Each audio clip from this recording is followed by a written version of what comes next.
અમરેલીના બગસરામાં પવિત્ર શ્રાવણ માસના બીજા સોમવારે ભૂતનાથ મહાદેવ મંદિરે 108 શિવલિંગ માટીના બનાવવામાં આવ્યા છે, જેના દર્શને ભક્તોની ભીડ જોવા મળી હતી।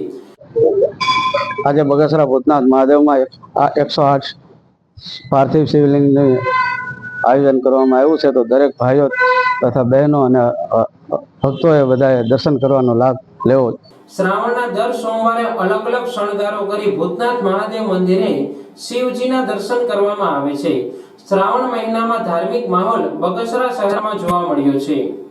ભક્તોને મહાદેવ હર બગસરા શહેરના મધ્ય ભાગની અંદર સાતલડી નદીના કિનારે અનેરું પૌરાણિક મંદિર એવા ભૂતનાથ મહાદેવનું મંદિર અહીંયા આવેલું છે। આ મહાદેવના મંદિરે આજે દ્વિતીય સોમવાર દ્વારા પૂજારી અને બ્રાહ્મણો દ્વારા 108 પાર્થેશ્વર મહાદેવના દર્શન તેમજ પૂજાનો અનેરો લાવો પ્રાપ્ત કરવા માટે આજ બગસરા શહેરની જનતા છે, એમને ભક્તો છે, એની ભીડ આજ મહાદેવના મંદિરે ઉમટી પડી છે। અસ્તુ મહાદેવ।